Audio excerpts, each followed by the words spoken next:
For the next 30 minutes, we will explore the unexplained. From mysteries beyond our galaxy to ghostly phenomena in our own backyard, we will dive into our psychic abilities and explore everything from conspiracies to the just plain weird. Welcome to 30-odd minutes. If the truth is out there, we will find it. But only by sheer accident. Yeah! Thank you. Welcome to 30-odd minutes. It's great to be back with you oddballs from around the world watching us online at 30oddminutes.com. Joining me, of course, as always, the oddballs in the oddball pit. Say hello. Hey. Hello. How are you guys tonight? Doing great. Excellent. Well, we're in the mothership. We're high above the earth, and what better place to talk about strange things that have to do with ET and distant galaxies and life beyond us and all that kind of fun stuff. Last week we asked you for the we asked a question of the week on Twitter and Facebook, and this is what you said. Sarah, take it away. Got it. Hey Oddlings, last week we announced we were going to do a new segment called Question of the Week, and we posted the question, which is why in popular culture are ghosts often portrayed as figures in white sheets? And you posted on Twitter and Facebook some pretty good stuff, so here's what you came up with. First up, we had Jim Meanagan, who says, in a word, shrouds. Shrouds. Like Turin? Gamal Rassan, because naked ghosts would be inappropriate. But hot. Oh, depends on the ghost. At Tink277, who's also Kim Pyatt, she says that's the best way the first person who saw a ghost could describe it. They just didn't know what an apparition was. But they knew what a sheep was. Uh-huh. And Tim Weisberg, who says not always white. Dead bedwetters actually show up in yellow sheets. We also would have accepted plastic sheets. Oh. And we have Callie Sherrill. I think it's because in our human form, that's how we think of spirits. We still think of them as human, just beyond a veil that we have trouble seeing through. The sheet symbolizes the veil that is covering the person who is just beyond what we can actually see. Callie's way too smart for this show. And our favorites. Wait for it. At Julia Ann Lamb, Julia Lambert. White sheets are easier to find and cheaper to buy in department stores. No Martha Stewart stuff. Yeah. So good job, guys. We loved it. So keep it coming. Next week we'll have another question for you, and we hope that you'll try to get your stuff on so we can show you off. Thanks. Thank you, Sarah. All right. Yeah. Good stuff. So follow us on Twitter and Facebook. You'll get the question of the week. You can jump in. And also check this out. During the show, right below us, we're actually going to be posting some of your tweets. If you tweet at 30-odd minutes during the show, and you behave, because we screen all these things, we'll pop your comments up during the show. You can be a part of it. We love that. Live, interactive, all of that fun stuff. Oddballs, you feeling good on the couch? Everything good this week? Feeling good. Everything Excellent. Oh, yeah. New, exciting? Cars are no longer broken? No, got it fixed. Computer chip. Had a good ghost hunt on Friday. Oh, What yeah. happened? I'll let Andy tell it. Yep, taking random pictures in infrared, and we think we got a ghost walking by the kitchen door. Yep. Very cool. We will show that next great. week. I actually saw it. It is pretty cool. And Sarah, we did get a couple emails and comments this week worth sharing. Yes, we did. Do tell. So for an email, we got notified from ACC TV in Carson City, Nevada, that they are going to be a new carrier for our show. So that's exciting. Yay! Carson Welcome. City, Nevada, welcome to you all. Yeah, so that's good. And then we have a pretty cool comment. I just want to pull up from Facebook from Scott Dakota, which he has a cool name all by himself. New fan. He says, the show is brand new to me. I just noticed it via a post of a Facebook friend, and I watched episode 70 just now. Love it. Thanks. And we love having you. So welcome to the fold, little oddling. All right. Yay. Thank you, guys. We don't care how you find out about us. It's kind of like joining a cult. Any way in, right? Just eventually give us all your worldly possessions, your very soul, and we appreciate it. Thanks Your so beer. much. Firstborn child. Yeah, we don't ask much. So I'm very excited about tonight's show. It's an awesome topic. We've covered UFOs before, and it's a topic we love. We are strange people, and it begs a bigger question, of course: is there life in the universe? So tonight's show: do you believe extraterrestrials have been here before? Do you? Yeah. Do you? They never left. Well, vote for the net. Not just within the last few decades, but I mean centuries or even millennia ago. Did our ancient ancestors leave us clues in their cave drawings, in their artwork, in their religious texts, in their painting, maybe even in their music? Have extraterrestrials influenced our culture, our technology, maybe even our very DNA? We're going to explore all of that tonight and a lot more with our guest. Very excited, very excited. He's one of the most respected UFO investigators in the world, and he's ours tonight. He has more than 30 years' experience as a researcher, an investigator, a writer, a lecturer, and an activist. He's a regular guest on radio shows around the country. He's appeared on or been a consultant to numerous television shows and documentaries, which is good. Nice work if you can get it. And he's also the co-author of the British bestseller, Left at Eastgate. Great book. Yeah, great book. A first-hand account of the Rendlesham Forest UFO Incident, its cover-up and investigation. You've seen him on the History Channel, on National Geographic, the Sci Fi Channel, Lifetime, and the Reilly Factor. Making his triumphant return to 30-odd minutes, please welcome all the way from upstate New York, live, Peter Robbins. Yeah, Pete. Hey! How are you, Peter? I'm fine. Good evening, Jeff, and good evening, oddballs. Hey. Thank you so much for coming back with us and slumming it again. You clearly don't learn your lesson the first time, so we question your judgment right out of the gate. Me too. So first, I have to ask you, you were on the Reilly Factor. We do need to know, are there conservative and liberal aliens too? Apparently so, yeah.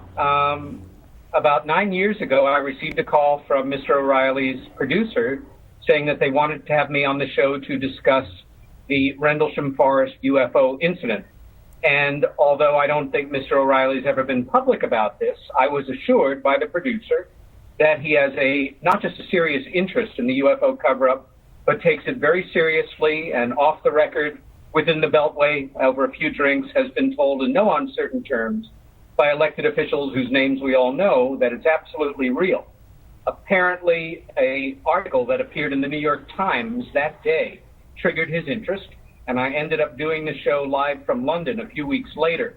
And at the last minute, I think, I was not speaking to Mr. O'Reilly. I was speaking to one of his henchmen who was very polite, asked me good questions, and I responded, and it all was very civil.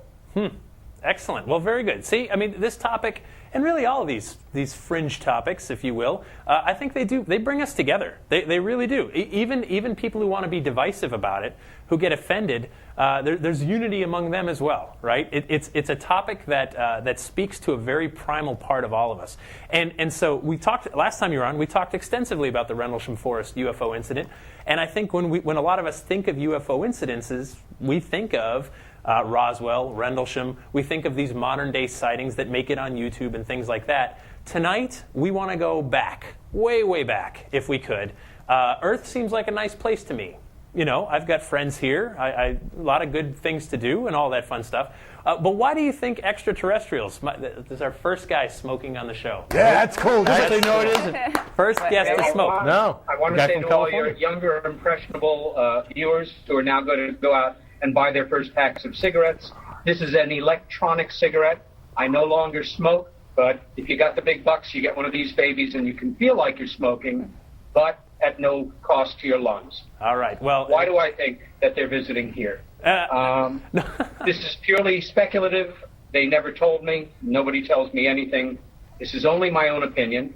But it does seem naive to think that if there is intelligent life out there, being that there is questionable intelligent life here, Thank you that very they much. didn't just start coming in 1947, and that, in fact, they may have been coming since time immemorial for reasons we can make educated guesses about. We may be somewhere between here and there. We may be a much more precious and rare commodity in the universe than we imagine. Perhaps our water, our minerals, perhaps we're somebody's graduate experiment gone horribly wrong. Or horribly right. All open, or horribly right in our all case. open for, yeah, well, that's one way of looking at it. But I am one of those people who do feel that we are not alone in the universe, of course, and that we have been visited for millennia, and that it may be some kind of experiment. Perhaps we are indeed them a million years in the past from their point of view, or an experiment in trying to increase our potential, or rein us in as we destroy this very precious little object that we go cruising around the universe on. We are, in a sense, vermin. We are the thing infecting this beautiful planet and destroying it. Okay, so the question is begged, of course. If they have been here for a long time, wouldn't they have left signs? Wouldn't we know about it? Wouldn't it have been passed along? And maybe they did. You've sent us some images. Let's take a look at this first one here. This is from from Italy, right? And this is a pretty famous cave painting. Tell us what we're looking at right here. Yeah, this is indeed. Well, this is actually. Let me just check my list here. I believe this is actually European cave art going back 20,000 years. And we see two human figures. They could be ancient. On another level, they look rather modern. And there is this something surrounding their head. It is within a circle. There are lines coming off of it. Some speculate that this is proof that they've been here because it looks like, for some of us, our picture of beings in space helmets. For me, it means absolutely nothing. This could be their depiction in their culture of energy radiating off the head. Perhaps it's a piece of wood that was part of a ceremonial headdress that was worn. It's interesting, but in itself, it absolutely registers of no real value. Okay, but other stuff comes up. We've got other cave drawings, right? Here's another one. Take a look at this. And talk about this one. This is Aboriginal. It is also over 20,000 years old. It is in Australia. And once again, we see these heads with large, dark, imposing eyes. And if one looked at it from a Judeo-Christian perspective, it's almost like the aura surrounding holy beings, in medieval paintings. But again, it's purely interesting, but it's so open to interpretation that if you are a believer in this, you may try to use it as a support. I think it's really just a footnote and intriguing, but nothing more. But what is interesting is that you've got a situation where you've got thousands and thousands of miles, half a planet really, between Europe and Australia, roughly the same time period, still depicting a human-type figure with something large around the head. So these are cultures that wouldn't have really had contact with each other way back then, as far as we know, to our best of our knowledge, and yet it comes up twice on two different continents or islands, depending on how you feel about Australia. One can also argue that the pyramids made by the South American cultures and the Egyptians prove that there was some commonality. The pyramid and the circle are fairly basic symbols, like the cross, that could have been evolved in different cultures as having separate meanings. Sure, and of course a pyramid is just a very sound structure, let's face it. Sure I mean, if you're going to experiment with building, chances are you're going to come up with a pyramid. So let's talk about one of the summer ship images here. Now this is where you start to see, this is a familiar image if you've looked at anything from ancient Egypt, and this looks like it could actually be, what region are we looking at? We're looking at the flying craft. This is a drawing based on a depiction from ancient Sumeria. We're looking at an image that is in effect 5,500 to 6,000 years old. And what we're seeing in the sky is really intriguing. It's not a bird. Yes, it's not a plane. It's not Superman. But it does have a certain mechanical look to it. It has a basic aerodynamic. Those things do register as wings, possibly landing apparatus. This is intriguing. But is it part of an ancient mythology, or indeed some ancient trying to depict a machine of undetermined origin that could fly? I don't know. Right, but it comes up again. We have another image. Check this out, another summer ship. Yeah, and this one is even more detailed. Obviously, it was a very high intention to capture this image for the culture. And again, it looks to me like a period kind of aircraft coming at you. Some of the first planes after the biplane era, from the late 20s, the early 30s. Again, that's purely my interpretation, and I would not draw anything conclusive from it, but it is more intriguing to me than those early cave paintings. Right, because now we have a clear flying craft, and again, cultures that aren't necessarily in touch with each other, similar looking, the square rectangular wings. It's really interesting stuff. Peter, earlier today we asked folks if they had questions for you to send them in, and they did. Andrew, on the couch, please do tell. Yeah, Julie Monroe asked, do you think that with the growing exposure of the American public to the concept of ancient aliens shaping our history, that aliens will replace or become an alternative to religion? That's a great question. Will aliens be an alternative to religion, given how prominent this idea is becoming today? It's a great question, Andrew, and thank you for the person that sent it. For many people, the whole extraterrestrial reality or interdimensional or otherworldly presence is already the equivalent functionally of a religion. They believe, because they have faith, that we are being visited. And in many cases, it is underscored by a hope that they are good and that they are not here in the spirit of the classic Twilight Zone episode to serve man, but that they are here to help us cure cancer, control our population, love each other, and live in harmony together. In that sense, again, it is religious for some people and a substitute for, more traditional religions. And think about it. Someone with technology that advanced would certainly be revered as gods. And before we're going to get back to that point in just 1 second, but I want to bring up this picture of the Ezekiel ship, if we could. We're going to leave this up for a minute. I apologize for all the reading. I want to read a passage from the Bible, Ezekiel 1:4. As I looked, behold, a storm wind was coming forth from the north, a great cloud with fire flashing forth continually, and a bright light around it. And in its midst, something like glowing metal in the midst of the fire. Within it there were figures resembling 4 living beings, and this was their appearance. They had human form. Each of them had 4 faces and 4 wings. Their legs were straight, their feet were like a calf's hoof, and they gleamed like burnished bronze. Under their wings, on their 4 sides, were human hands.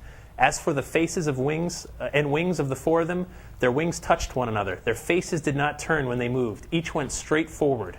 As from the form of their faces, each had the face of a man. All 4 had the face of a lion on the right, and the face of a bull on the left, and all 4 had the face of an eagle. Such were the faces. Their wings were spread out above. Each had 2 touching another being, and 2 covering their bodies, and each went straight forward. Wherever the wing was about to go, they would go, without turning as they went. In the midst of the living beings, there was something that looked like burning coals of fire, like torches darting back and forth among the living beings. The fire was bright, and the lightning was flashing from the fire, and the living beings ran to and fro like bolts of lightning. Really interesting. I mean, that doesn't sound really religious at all. I mean, it doesn't sound spiritual. It sounds quite technical, and that's right out of the Bible.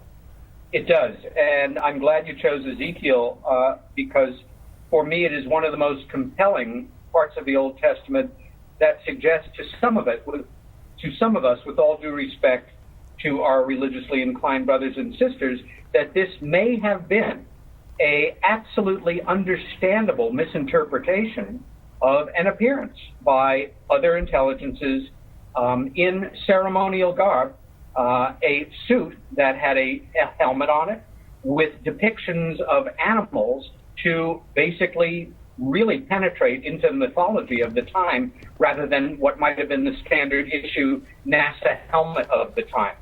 Also, the craft that you showed the illustration of, that was done by a man named Joseph Blumrich, who was a longtime employee of NASA and who many years ago was challenged by a friend of his to read Ezekiel with the thought that we have in mind. Blumrich rejected it. He had worked on the lunar lander. This was all nonsense. But as he read it, what he interpreted was a description of something very close to what he was helping to develop for NASA. And he ended up writing a very interesting book called The Spaceships of Ezekiel, that being the key illustration from the book. I've read about 7 or 8 translations of the Old Testament specifically to see how they treat Ezekiel. And with very small parameters, the wheel within a wheel, the appearance of burnished beryllium, that the craft, that the thing itself was metal, and that they were encased in something metallic. The angels, as they're called in some translations, Zechariah Sitchin has established for us, as a legitimate Sumerian scholar, that original word in Sumerian, we're not here. Angels, was truly a word that meant in its original form a go-between, an emissary. It was not about theology. It was not about anything that had to do with religion. So we are stuck with these sort of facts that Ezekiel, for me, jumps out as something that is quite different than just about any other. Well, one can talk about Jacob's ladder. Where the heck did that come from, and what was it going toward? And a handful of other biblical passages. This, for me, is the one to use as the best example, again, with all due respect. Sure, understood. Sarah, what do you think? Do you think UFOs in the Bible, does that sound something holy or something extraterrestrial? I think that sounds like the best explanation you could come up with, really, to make it something spiritual or holy. But yeah, I think it was Matt? extraterrestrial. I think I know the answer, but I'm going to ask anyway. UFO? I think they're trying to describe something technical using terms that they had available to themselves, yeah. Andrew? Yeah, every time I hear this, I remember being taught a old a slave song in elementary school, and us asking the music teacher, what are they talking about? What's this wheel within a wheel? And the music teacher going, some people believe it was a flying saucer. And all of us in 5th grade going, wow, really? So I've always felt that that's probably what the interpretation was all about. Okay, here's the thing. Here's what's very interesting. People may say, like, well, we're not giving folks enough credit. Come on, you see something, you describe it. But there's actually a model for this in our very modern times. I remember taking an anthropology class in college and reading about when some of the first Australian settlers went to Papua New Guinea and they encountered tribes that had no contact with the outside world whatsoever. These explorers came down in mighty silver birds. Airplanes, right? Airplanes. And they landed, and they came out, and they had something they called boomsticks. They could point this boomstick at a pig several yards away. It would make a loud noise, and the pig would die. It's a rifle. It's they could point this thing. They were revered as gods, and so, I mean, think about it. If you just go back a few thousand years, tens of thousands of years, of course, someone with technology that advanced to come down from the sky to land among us would be revered. And of course, they'd make it into the religious texts. In fact, it's called cargo cults now, right? I mean, they still exist. Well, the case that you're talking about is to be one of the most compelling in anthropology. But during World War II in the Pacific, for the first time, because of Japanese and American air traffic, air lanes were changed so that aircraft were passing over islands where they had never had overflight of a plane. And in many cases, documented on both sides, when the Japanese or the Americans finally arrived at that island, they were greeted as gods, taken to the village, and in the middle of the village, made out of wood and straw and indigenous materials, was a rudimentary aircraft that was being worshipped. Just take that back a few millennia, and that may be an absolute parallel for what we're dealing with. I think it's a great example to underscore what we're talking about. Right. No, it comes up again and again. Okay, earlier today we also got other questions on Facebook, on Twitter. People just want to ask you questions, Peter Robbins. Matt, please do tell. Yeah, I got one from Judy Marussia. If ancient aliens came down and showed themselves to large groups of early civilizations, are there any theories as to why those en masse visitations ceased and, based on accounts, only select individuals? Yeah, why would those big sightings end? So long ago. Where are they today? I don't know. These are areas where I have colleagues who will tell you an answer. I can only make better guesses than a lot of people, but I don't know. Right. I really don't. Well, actually, I mean, that's not totally fair. You could say a little place called Rendlesham Forest. There was several witnesses there, all important people, right? Government employees. Phoenix Lights? Yeah, I mean, so it does happen. It does happen, of course. Well, it happens repeatedly, and it happens all over the world. And one could, the argument is the old take me to your leader argument. Why don't they land on the White House lawn or in the Kremlin and go right to chiefs of state? Well, look at the state of the world and what we in humanity have basically done via our government. Would you want to interface with a world leader or make a small difference with a local indigenous human being who would then communicate this within their circle of friends and slowly build up a critical mass of individuals who knew in their own experience over 50 or 100 years that this was real, until there were enough people networking, taking it seriously around the world, involved in educating others, doing seminars, running conferences, where the world at large might then be in a better place because of these kind of pioneers to take the subject more seriously. Remember, of course, that we, especially here in the West, have had it drummed into our heads since the summer of 1947 that this is nonsense. It can't be, therefore it isn't, therefore it's something else. Right. Okay, let's get up to a little more modern times, slightly. We've got some other images. We've got a Saxon and a flaming shield. And this is interesting because an image similar, that capsule-looking thing above his head, is going to come up again and again. We want to get through a few of these quickly. This is what, circa 776 AD? That's correct. And for me, it is a knockout. What we see here at a time when there were many, many depictions, fairly rudimentary in form, of the Trinity or Jesus or Mary or an angel in the sky, this is none of the above. It seems to me, superimposing, my way of seeing things, more like a satellite or a piece of machinery moving through the sky that somebody felt compelled enough to either write down, or then one can argue counter, well, they just made it up and it's just something somebody did as a doodle. These were not, I don't know, I do not accept that. I think that this is a very important depiction and again, underscores what we're talking about. And centuries later, look at this next picture. This is the detail of a fresco from the 14th century. I mean, very similar to the last one, just with more detail. You've got this capsule with a person in it flying it, for God's sakes. I mean, it's an evolved image. It surely is. And this was on the wall of a monastery in what's now, or was, the Yugoslav state. It's from the late 1300s, and it is one of two, flanking a depiction of the crucifixion. Right. It does look like a very simple craft with a being in it. At least that's the way we moderns would read it. And I think it also lends support to this argument. So, Peter Robbins, are you saying that aliens crucified Jesus? Crickets. Oh, boy. I knew it was going to come down to this sooner or later. No, I'm kidding. Gosh. Goodness gracious. I rattled him. All right, good. That's for the phone ringing. Just as I thought it was safe to go back in the water. The cigarette. All right, let's get to one more image. Number 9. This is one that you were excited about. Talk to us about this. We have about a minute left.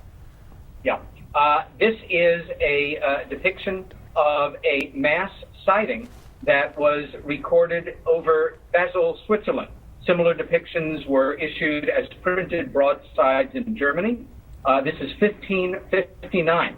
And it was seen as so important to these local people that, so to say, it made the equivalent of the front pages of the papers. People came out. It was a mass of unknowns in the sky over one of the larger, more sophisticated cities in Europe at the time.